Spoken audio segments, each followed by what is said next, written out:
Assalamualaikum warahmatullahi wabarakatuh. Bertemu lagi dengan Pak B. Kali ini mengunjungi desa di atas awan. Ini lagi panen cabai keriting akar. Namanya akar memang ya, bukan jeko, bukan tuis, tapi akar. Tapi tidak kalah hasilnya ini sudah merah-merah. Ini Pak B lagi coba memetik ya. Ini ya, ini performanya seperti ini, tidak terlalu besar, tidak terlalu kecil, tapi buahnya cukup lebat. Jadi ini cukup lebat, ini sambil metii, boleh dipetiki ya, karena memang mau dipetiki. Ini adalah cabai keriting, mereknya akar. Nah, ada orang yang menemukan namanya cabai keriting mereknya akar ini ya. Ini performanya seperti ini. Ini umurnya berapa Mas? 80 hari sudah panen. Jadi 80 hari setelah tanam itu sudah panen, sudah ada yang mulai merah, sehingga ini sudah metik yang ke-12 ya ini ya. Nah ini adalah cabenya. Oke ya, jangan lupa ini nanti kunjungi juga, namanya Mananta Farm ya. Oke, kasih like, subscribe dan komen ya, biar sama-sama tahu namanya cabai keriting. Ini adalah performa dari cabai keriting merek akar, atau ini lokal ya. Jadi tapi performanya tidak kalah dengan cabai-cabai yang sudah terkenal sekali. Ini ditanam di lahan sawah dan juga ditumpang sari dengan tanaman loncang.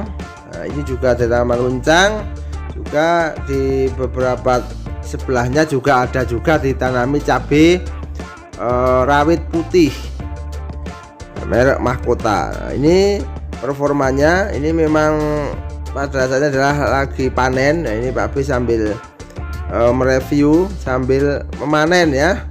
Jadi ini cabenya bentuknya seperti itu. Nah, memang keriting begitu ya. Ini kalau cabai ini dipanen betul-betul merah, karena kalau cabai ini memang agak tahan terhadap busuk ya. Karena kalau misalnya dilakukan pengiriman beberapa hari tidak bermasalah, karena memang performanya beda dengan performa cabai rawit putih ya. Kalau ini betul justru yang super adalah yang merah-merah.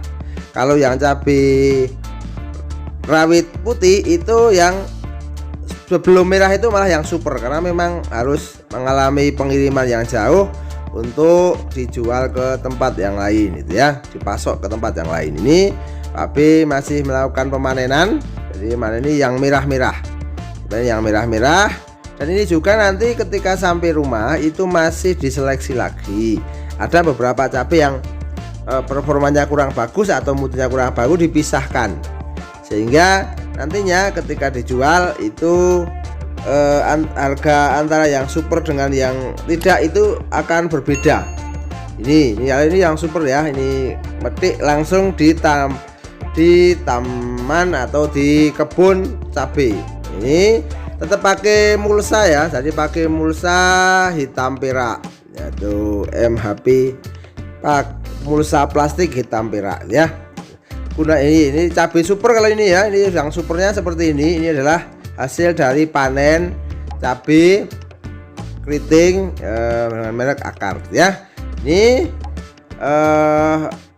tetap menggunakan mulsa, itu digunakan sebagai pengendalian gulma. Nanti kalau gulmanya banyak itu biasanya digunakan untuk sarang bibit penyakit dan juga sarang hama.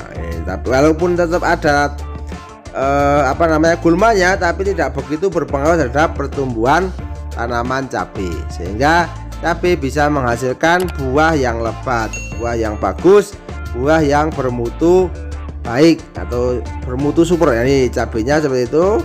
Habis lagi panen. Nah ini betul-betul memanen di kebun, sehingga sambil panas-panasan, tapi kalau misalnya buahnya lebat itu senang sekali.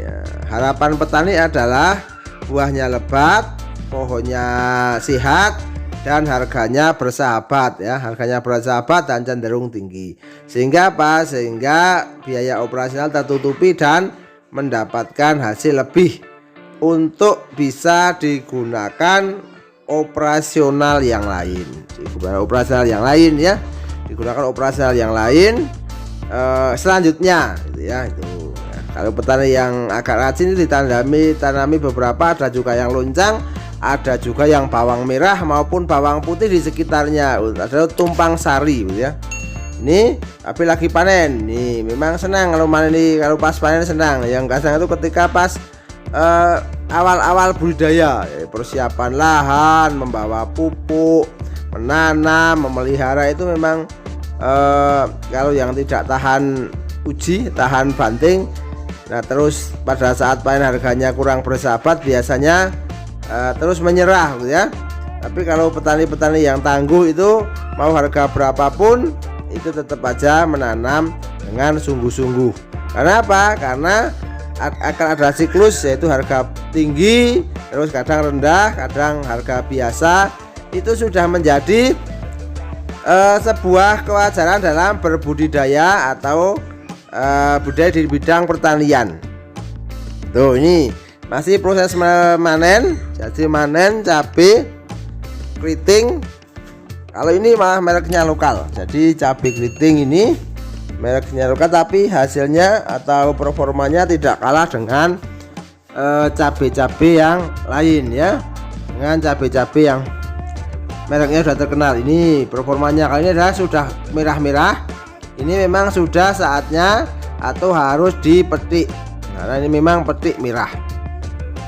Kalau saat ini alhamdulillah tidak begitu banyak hama dan penyakit.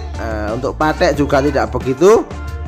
Ternyata setelah berbincang-bincang dengan para petani, syarat yang paling penting adalah pada saat pengolahan tanah di awal atau persiapan lahan, dan juga pupuk dasarnya memang harus betul-betul seimbang dan banyak. Sehingga apa? Sehingga pertumbuhan tanaman cabai kedepannya itu betul-betul bagus, bernas, dan menghasilkan buah yang banyak, lebat dan bermutu baik atau bermutu tinggi.